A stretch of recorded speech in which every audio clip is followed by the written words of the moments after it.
Assalamu alaikum warahmatullahi wabarakatuh. Tato बच्चों आज use मे lesson तुहंद खतर चूज कोरमुत छु इस तुहंद शेमी जमात हंद इंग्लिश किताब हंद अख लेसन युस जन पोयम छु अमुक टाइटल छु अ हाउस अ होम तो ओत्र पर अस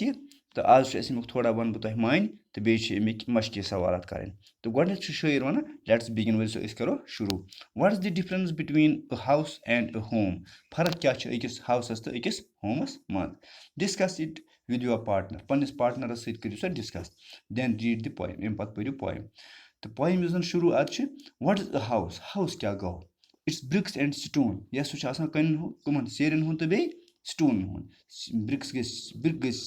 सेर and stone गई कन and wood that is hard बेहस च आसान लकड़ी हुंद युस जन hard आसान छ some window glass बेहस च आसान शीश दारन हुंद and perhaps a yard शायद perhaps a yard शायद हस च आसान बे आंगुन ते yard go आंगुन its eaves and chimneys बेहस च आसान अथ मुदवार गो युस पशस ब्रोंट कन च आसान अड़ाना थोड़ा या से मकान नेबर पहन कड़ित तथ वनान मुदवार तो eaves तथ वनान eaves and chimneys गए बे बुखर युस नोर च आसान बनोमुत दामरे सियुद युस जन दान च आसान दान च जालान दानुक युस जन दह च खसान सु च तमी बुखार मन नेरान तथ वनान chimneys and tile floors बेहस च आसान tile floor गो मतलब फर्श च आसान टाइलन हुंद या अंदन च आसान लबन ते लगित tile and stucco and stucco को प्लास्टर युस जन करित आसान सीमेंट बे and roof को छत पश and roof वनो तालवस roof वनो छतस ते and lots of doors बेहस च आसान वारिया दरवाज ये ओस मकानच अकिस जिकिर ये छु मतलब प्रथ कम हाउस च आसान होम ते लेकिन प्रथ कम होम छन हाउस मतलब प्रथ कम होम च आसान हाउस ते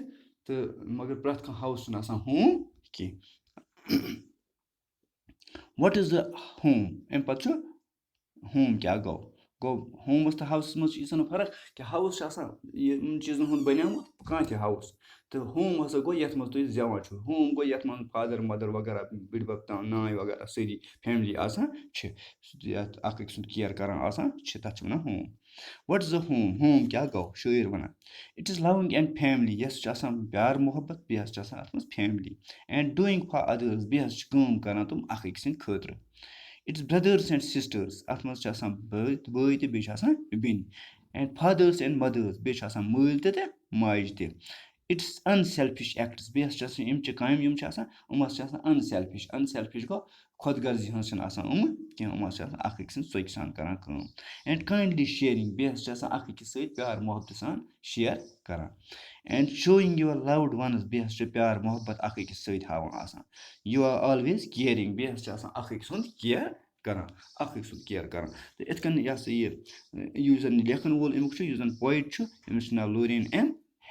लोरिन एम हेली छु अमिस नाव तो अम पत क्या छु अमिक क्या ये मशकी सवालात